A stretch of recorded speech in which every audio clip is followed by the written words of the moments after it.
Welcome to Writer Talks. I'm Elizabeth Ann Atkins, and I love to introduce you to the winners of our International Short Story Contests who are published in our international anthologies.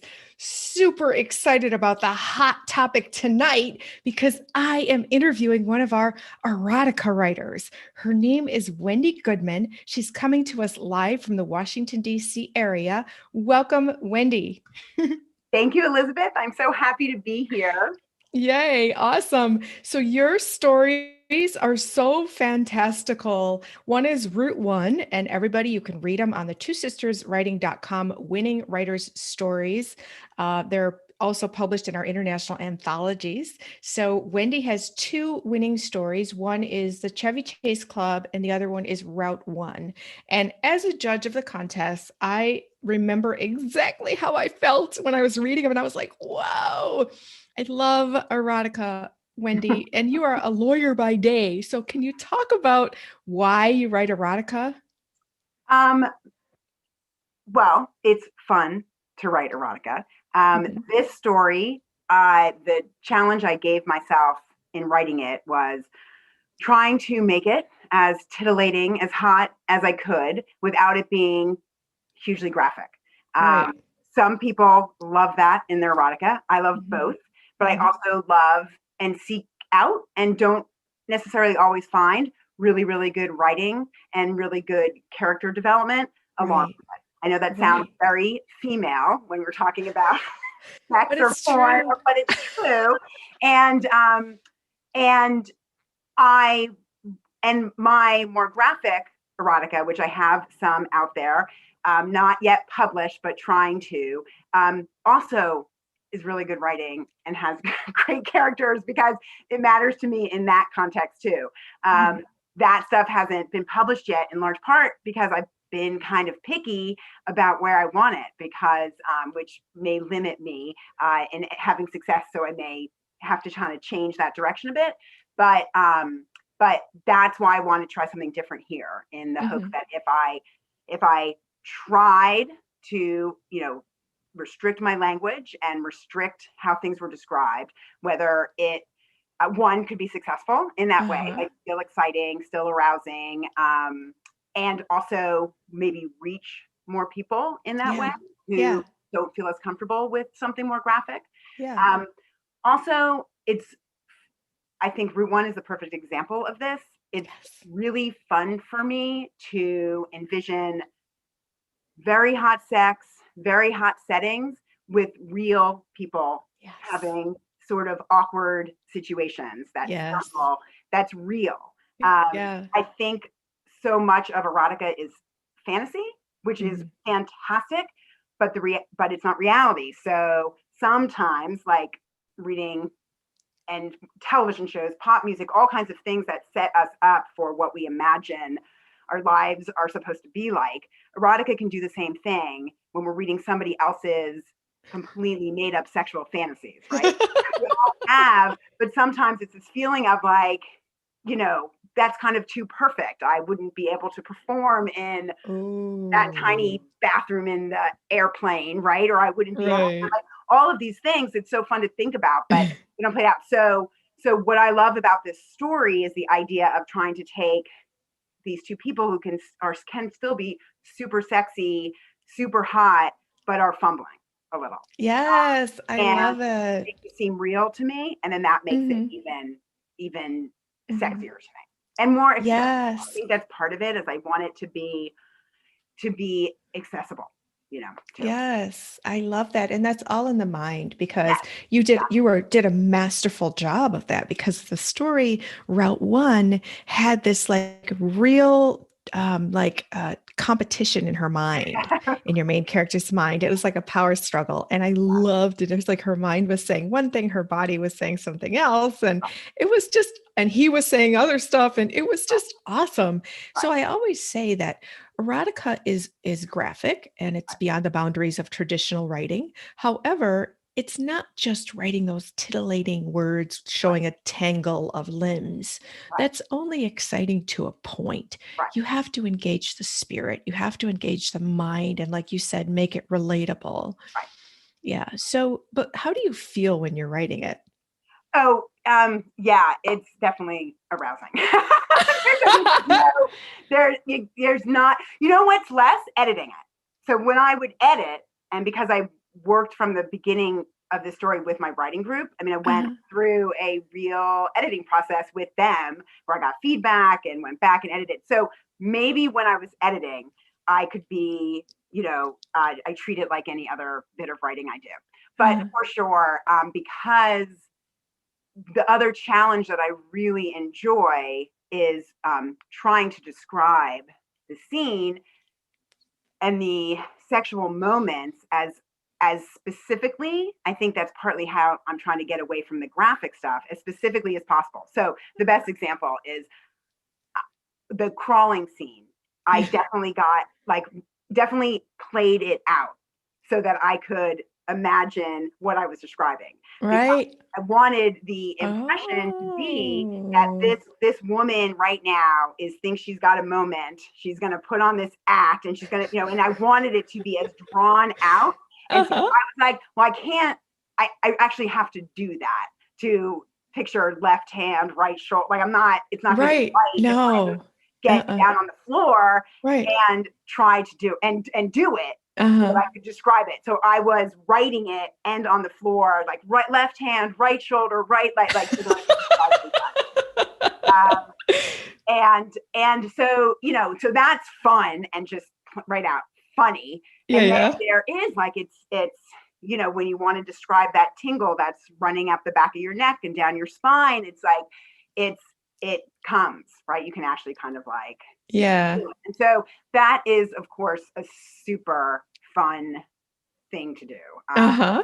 And so there's no question. It for me, though there does get to a point where it's just a pure writing process. Uh-huh. In that's definitely that first like time I'm spitting it out. It's completely arousing and fun, and I think that's partly what drew me to it in the first place. Is Yeah. um, is wanting to draw images and pictures and fantasies, you know, that I've experienced or I haven't experienced, and see what it felt like to draw them, to paint them. Mm.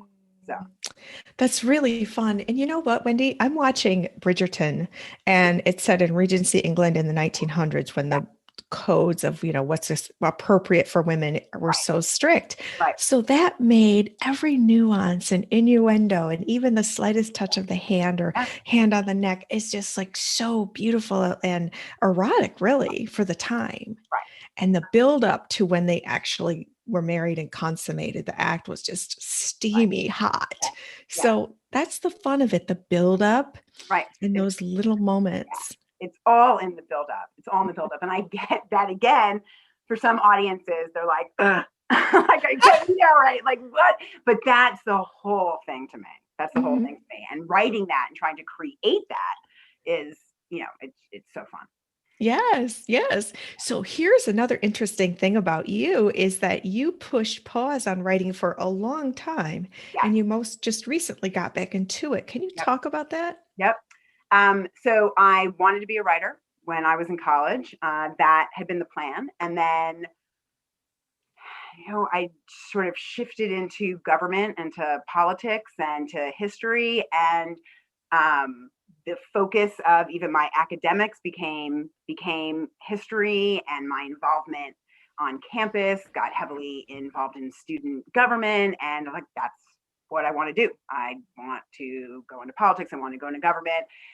I want to go. I don't know if I want to be a lawyer, but I'll go to law school because it's just more school. And I was super into academics and thought it would just be, a great intellectual pursuit. Law school, is not just an intellectual pursuit. It's kind of a trade school. And so very quickly, it just sort of shifted it into sort of into step of just becoming a lawyer.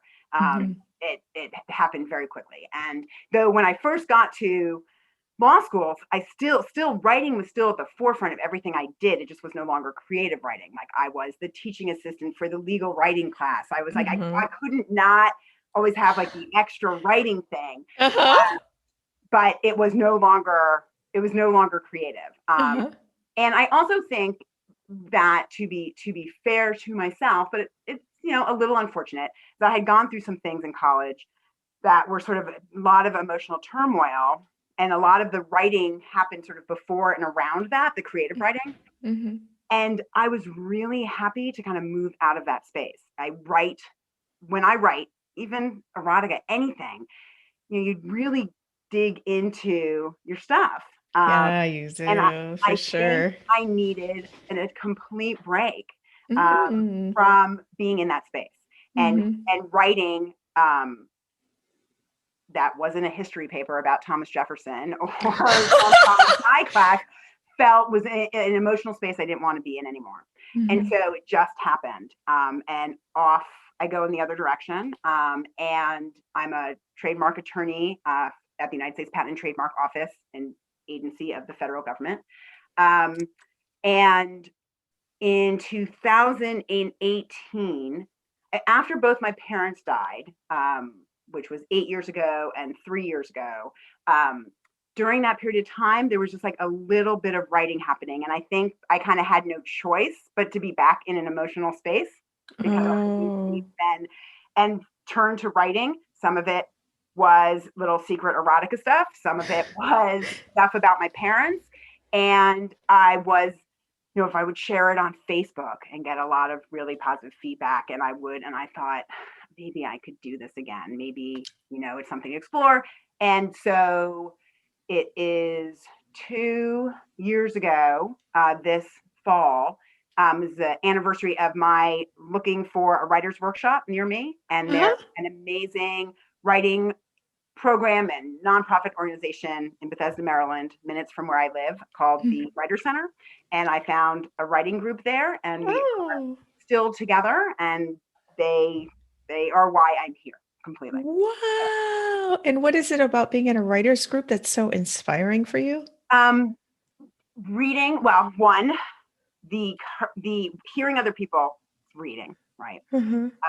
Hearing different voices, hearing different stories, imagining a wide range of possibilities out there in the world of writing, right? Mm-hmm. And seeing people at different stages and different places in their life, all coming back to it, or to it for the first time at sort of together, faith in, like, giving this a shot. Um, the courage it takes to share your words with other people, Oh, yeah. to put it down, put your heart out there, your soul out there, Yes. and read it to people. Yeah. And the value of that, regardless of what kind of feedback it is extraordinary. Mm-hmm. And then, we also, in that space, I learned about getting pieces published. That was my extraordinary teacher, Beth Cantor, from the outset, that is part of what she's there doing, is saying to us, okay, this is amazing. Where do we want to get it? Whose eyes do you want to have on it? And what do we need to get there? So she's completely a mentor in that regard as well. And so getting short stories, fiction, nonfiction, poetry out is part of the goal of the program. I love it. Yeah, so that's been a big part of it. So I'm inspired each time we meet to have something, because Uh-huh. somebody else has something great, I want to have something great. I mean, we motivate each other. Yeah, it's been an unbelievable thing. And so I haven't shared with them my more graphic erotica pieces, but this I brought right to them. In fact, we were taking turns at the time running the group. We were running it without our fearless leader for a few months, and we were taking turns doing the prompts. And I said I was dying to do this, to write this story and to write it in this way, trying to write it without being graphic. And so I said, all right, write about sex. That was the prompt. And so then came the story, and other people did the same, and it was great. Wow. How many people are in the group? There are 6 of us. So there's 5 of the students, 1, 2, 3, 4, 5, and our teacher is 6. And then you share your work with everybody, or one? Yes, yeah. We do it together. Yep, Okay. Yep. We Okay. used to always be together. Now we haven't skipped a beat and stayed in Zoom. And you know, it's an unbelievable special thing. So Mhm. So let's talk about the yes, secrecy of erotica and the yes, discomfort or yes, comfort or courage of sharing it with others or even telling anybody that you write erotica. right. Can you talk about that? Do you let people know? Do you use Yeah, a pen name? now only. This story was really good, and I wanted to get it out there, and so that was that. That was going to sort of expose it, and that was great, and that was fine, because I love the story so much. I love these characters. I'll probably keep going. So that it was meaningful to me. You know, you would have allowed me to publish this under a different name. My more graphic stuff that isn't published, but that I'm trying to get out there, did submit under a different name. Uh-huh. Um, and I paused with this. I even turned to my writing group and said, "What should I do? Should I put this under a different name?" Uh-huh. I was like, I just love it too much. Like I'm so proud of it. I want to be associated with it. I can't. Somebody's going to Ooh, catch I me, love that. or somebody is uncomfortable with it, or just views me differently. I can't. I don't care. I can't. I love this story. Oh, I love it. So I absolutely, I feel that way about the more graphic stuff too. But I guess I figure let's tiptoe sort of through this for now and see what happens. It's not an issue at work. This is not an issue. I don't plan to run for president, I'm just one of many attorneys in the federal government. It's like I'm not, you know, it's really not an issue. Um, uh, so we'll see. But Okay. so I think that's also one of the great things about having been motivated to write the story in a certain way, also meant that then I don't even think about this name thing. So Oh, I love that. one of the things that has been an unexpected, yes, I thought about, oh, I'm going to be exposing this craft of mine, but what I didn't expect was so much shyness from my avid fans and readers, including What? my own family. What? Like they didn't want to read it or I mean, well, so I'm not, my sister, one sister, I'm the youngest of five. One sister admitted today to having read it, because I said to everyone, "Oh, by the way, I'm being interviewed today, but I'm not going to share it with the link with you because you haven't even won't even see the story." And my sister finally said, "I read it," but she didn't say anything about it. No one else responded.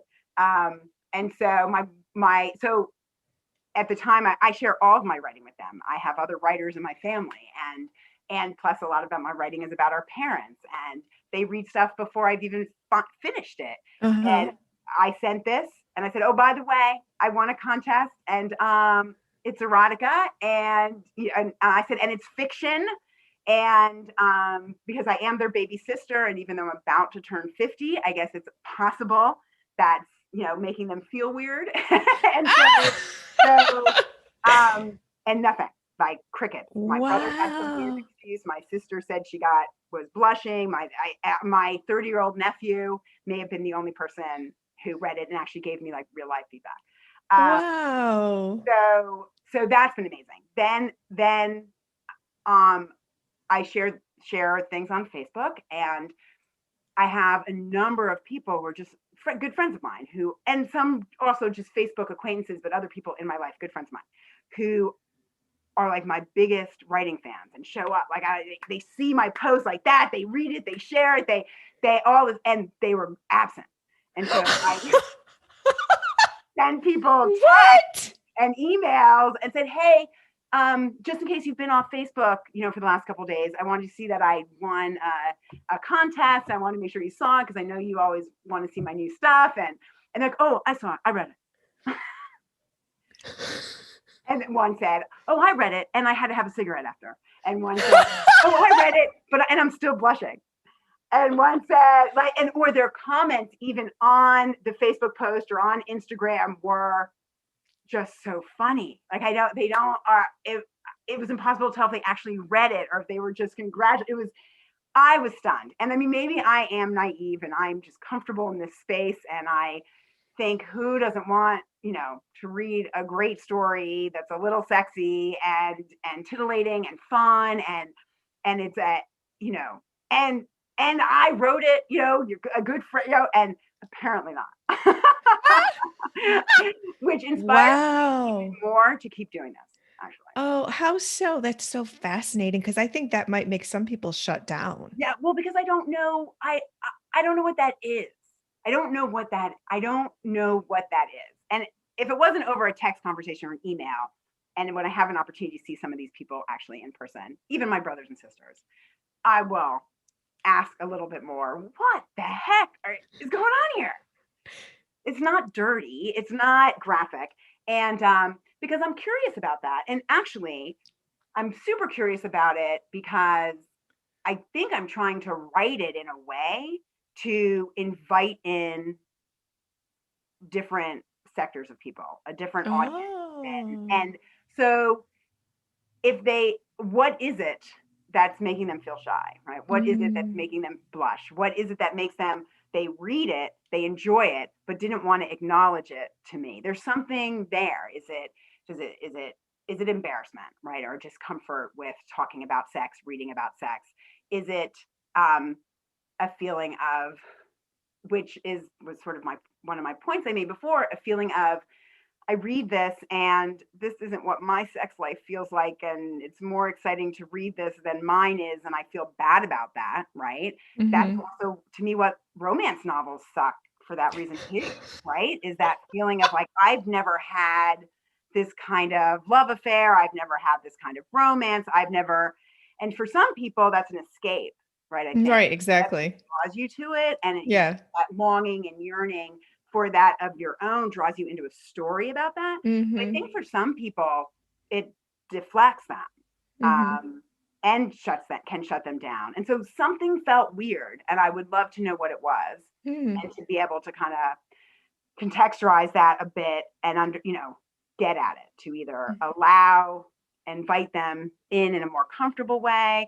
Also, to add to it, this isn't just erotica. There, of course, is heading into a BDSM scene. And so that is another thing, right? So that Right. could be another level of intrigue slash discomfort slash, like, so that's the other thing. So, Uh-huh. but it's been not what I expected at all.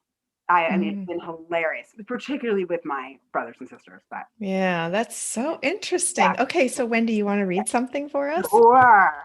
Um, I'll read I'll read Route One, the beginning Okay. of it from the All start. right. Okay. I'm gonna take a sip of oh, that fell. I love this. It's so interesting to hear people's reactions or lack thereof. Yeah, I'd be so curious from the other contest winners in your and if with your contest, because this was they may, I don't know how regularly they are, if they were playing with erotica to enter the contest, if they regularly write it, if what their experiences are. This was, I mean, what is Well, and I wrote my husband's incorporated trilogy, which is erotic stories, okay, and it has really graphic sex and language. And some people love it. And there's like, when is book two coming out? right, And right, other people are like, this is pornography. You should ship right, it to across the planet and dump it in the ocean.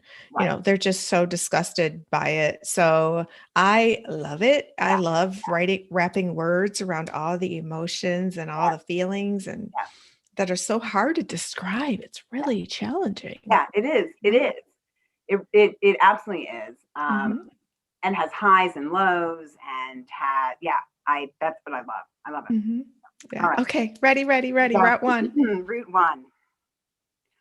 Standing outside room 619 on the top floor of the Courtyard by Marriott on Route 1 in Princeton, I wished I had a sexy knock. Sexy is leaving the door open a crack, resting on the deadbolt, an invitation to enter. This door, however, was closed, and someone had to do the knocking. That Saturday in November at 2:10 p.m., it was me. I was buying time with my knock considerations, trying to slow down the pounding heart and racing blood with deep breaths, shake out the giddiness, or at the very least, make them undetectable. It was futile. Bam, bam. The door opened like magic, it seemed.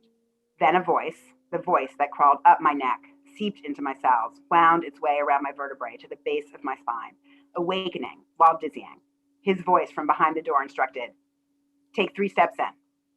Savoring it, swimming in it, I took 3 woozy steps into the room, launching into nervous babble, ignoring, maybe avoiding, the tenor of his voice. "This room is frigid. Are you sure you put the heat on? Thank God it doesn't smell over Lysol like in the hallway." There he appeared from behind the door, which he then closed behind me. "Hi," I spit out with my last bit of breath as the sight of him took the rest of it away. He sparkled, which caught me by surprise. With urgency, I leaned in and up to meet his unexpectedly unavailable lips. He placed his right hand on my chest just above my heart, stopping me. "No," he said sternly, without a smile. "Hand still over my heart, stand by the couch," pointing me in the direction of his sturdy chin. I smirked. Something was up. Nothing had been discussed. Nothing had been planned, but something unanticipated was happening. This would be only our second rendezvous. The first had been in September. It had been short, not so sweet, and spilling over with fun. In the 2 months since, we had lots of kinky chat, laying groundwork for future fun, little by little, getting to know one another. Though we were new to each other, I knew from the little I did know, he was acting. It was funny and a bit unnerving. I tried not to laugh. I moved towards the living room-like area of the small 2-room suite and draped my purple wool trench coat on the far arm of what was more of a love seat than a couch. The space was rounded out by a desk with matching Marriott pen and pad and a navy blue swivel bucket chair. He strode over to the kitchenette against the opposite wall while I stood sheepishly by the love seat as instructed. He scooped ice from the full ice bucket into a hotel glass. As he twisted the top off a bottle of Grey Goose vodka, he directed, "Take off your clothes." "Wait, what? Oh, come on," I pled. "Just like that? No kiss, no hello?" "Fine, quick," he said, stepping out of character. We met at the bucket chair. "Hi," he said, all sparkle and smiles. "Hi," I said, all laughter, trying to hold it back but failing. We kissed. "No, get back over there," he insisted, "and stop laughing." I laughed more as I resumed my position by the love seat, and he returned to the kitchenette and his role. I was exhilarated, but bewildered. What about pregame? What about seduction? And can I really let him order me around? While it was thrilling, it was disarming. I tried not to show it. Oh, I love that. I love it. It's like really hot, but it's just so subtle so far. So far. You know what? Also, as you go further into the story, there's like this power struggle between the woman and the man. And it was so interesting in that round of contest entries, there were several women's stories that had the same theme of women and their power or lack thereof in situations. Yeah. And none of the writers were related. It was just in the Wow. air, I guess. It was That is fascinating. so interesting. Yeah. So interesting. Well, Yeah. I do think, women are confronted with this stuff in I could go on about this for a long time, so I won't. But I do think we are faced with how we feel or what we want in different roles, in what we want from our partners, what we want in terms of leading or being led, dominating or subordinating, and there's who we are out in the world and what we stand for, and where our feminine. I mean, and this is what happens with her for sure, with our politics and with our feminism and with our empowerment, and then also desire to play out things in sexual activity that can turn some of that upside down. And even though the desire is there, it can also be a struggle. It can be hard to succumb to it. It can be hard to admit you want it. Mhm. And how that plays out in sexual relationships also fascinates me. Yeah. At work here, a little bit. So. Right. Excellent. Wow. So, what's your advice, Wendy, to all the people out there who either are too scared to start erotica or are already writing it but haven't sent it out? So, too scared to start, just start. To Just the start. category of just too scared to start. If you want to do it, but you're scared to do it, just write it down. You don't have to show anybody. You don't have Uh-huh. to show anybody, or show Mhm. your best friend, or don't, or show your partner, or don't. I keep a lot of mine private. But just write it down. just Mhm. write it down, pretend you're writing a journal, pretend, the sky's the limit with the fantasy, and just put it down. That's, Mhm. nothing. It's just between you and the paper. Mhm. Um, and then see what Mhm. happens. To want to do it and get it out there, get it out there. I mean, I would have more of this, more graphic stuff out there if I wasn't being kind of, picky about where it is. And I don't. So, for instance, Literotica is a world of erotica, and there is a wide range of quality, a huge wide range. What's really nice about it, and this is what I'm kind of passing up right now, but could be doing, is people kind of take it upon themselves. I follow some of them on Twitter to become their own brand, though all of their stuff is published on Literotica. And it's not like Medium. You don't publish it yourself. It still has to go through the Literotica editorial board who have requirements and language. Mm. They read it, but you get your own place and you build a following and I mean, people, I also haven't gotten to this place yet either where I'm kind of pumping it out. I see people are pumping it out and they they have a big presence on Twitter and they interact with their followers and they get ideas from their followers and see what they're looking for. I mean, it's really interesting. And they Mhm. also build suspense and I let people know something's coming out on Monday and then they create this little world of their writing on that Mhm. site. So that's a great thing. And so that's a great resource. To me, that's the go-to one. I can't really think of other equivalent ones. But Uh, you haven't done it yet? I haven't done it yet because I'll read a few things on there and just think, I'm trying to set a different standard, and I'm trying to and and I think also because of what I'm describing about what I have seen people do in terms of creating a presence, Yeah. I'm not 100% sure I'm ready or yet to do that piece. And I think that's what it takes to kind of to do it.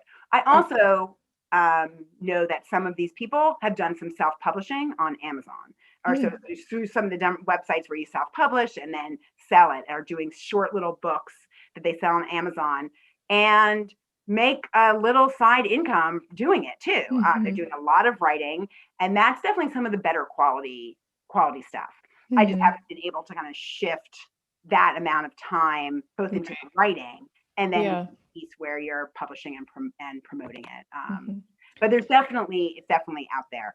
I just keep shooting for these magazines and journals that are kind of think a lot of themselves, and it's not quite porn and it's not quite a literary magazine, and they're and I'm like, I'll just look at one and think, oh yeah, that's the one for mine, or that's the one for this piece. And it's just a resistance to, but like this, I'm like, when I wrote this, I was like, well, when you guys were having this contest, like, Right. this is perfect because this matches, where how I feel about the story, the quality of the writing, the plot, all of that, and where I would want it to be published. Right, in our anthologies Yes, and on our exactly. website. Yeah. Exactly. Yeah. And so, it's tricky business out there with erotica. Some of it is so badly done and some of it is brilliant. So it's Mhm. trying to find. Well, we have really high standards, so thank Yeah. you very much Thank for you. Thank you. recognizing that Yeah. because we believe in good writing. Yeah. The titillating topic isn't enough to carry a story. You have to, if your stuff is loaded with passive verbs and Right. too many adjectives and all those things that drive me Accentuation. crazy. Well, I don't think it's titillating when the writing's not good. I mean, I think that's part of it, right? So, Right. yeah. No. So, Wow, Wendy. So what's your big dream as a writer? oh, I don't know. I don't know. Right now, just to keep doing it, honestly. Okay. I Yeah, love I that. have. That's great. Yeah, I have. It's been an unbelievable year and a half. I've had, including this one, 6 stories published in less than 18 months. So it'll be That's 18 months. amazing. Yeah, Congratulations. 5 of them in 2020. So I'm not really all anti 2020. So I think, um, and so that's an just an absolute dream. Mhm. Not what I even anticipated when I started coming back to it. And so really just continuing to write. I have a million drafts right now. I just keep writing drafts, and that's a great thing that I have all the stuff to go back to. But I keep sort of putting my heart on the paper and then moving on, and then putting my heart on the paper, then moving on, Uh-huh. and that's sort of been what's my last year, kind Uh-huh. of. And so just keep writing, keep writing, keep writing. That's all I want. I love it. I love that as a goal. That's Yeah, beautiful because just writing, like writers don't retire. We write because we must. It's right. in our heart and our soul. We are just writers. It's in our DNA. Yeah, And so you just testify to that fact. yeah. So, wow. I love talking with you, Wendy. It's fascinating. I want everybody out there to read Route One and the Chevy Chase Club on the twosisterswriting.com website, where go to Winning Writers Stories, look up Wendy Goodman and read her. She's just, as you heard her reading, it's just masterfully done. She captures the emotion and the physical and the fear and the anxiety and the love and the passion and lust all wrapped up in a pretty little story. I love it. Thank you. You're welcome, I'm going to keep Wendy. going with them, with these two characters, and get it into your 2021 anthology. Yes, and Yeah, remember, we're devoting a whole new anthology to erotica only. So that's you and right. all the erotica writers out there, please submit. Yep. You You can may go have just solved my whole problem. I can just sort of forget. Kind of just realize that. I love it. Thank you so much. That's very flattering too, that you recognize that we have very high standards for writing and publishing. So, Yeah. wow, awesome, Wendy. Anything else you'd like to share about your writing? No, that's about it. Okay. Yeah, no, that's about it. Check out Okay. check out the stories on the website, and check out all the other contest winners as well. It's just really good Oh, yeah. Yeah, stuff. we have so many. And Yeah. every Monday night here on the Two Sisters Writing and Publishing YouTube channel, you can check out Writer Talks, where I interview our authors like Wendy Goodman, who share their insights about their writing and writer's life and writer's dreams and writer's craft and all that good stuff. So thank you for joining me here tonight, Wendy. Thank you, Elizabeth, for having me. It was so much Yeah. fun. I really appreciate Yes. I wish you the absolute best success in all your everything in your life and especially your writing. it. Thank you. You're welcome. And thank you, all of you, for watching Writer Talks tonight, where you got to meet Wendy Goodman, who's featured in our international anthology of short story winners, and probably many more to come. So, um, please check us out every Monday night, 7 p.m. Eastern, right here. And stay tuned at 8 o'clock Eastern Time for 10,000 Things, where my sister Catherine and I talk about the 10,000 things you need to know to write and publish your book. That is coming up next. And if you're a reader, I wish you happy reading. And if you're a writer, I wish you happy writing. Please do like, share, subscribe, comment, and click the notification bell so you'll know every time I go live or upload a new video. So, meanwhile, be well and happy writing. We'll see you next time.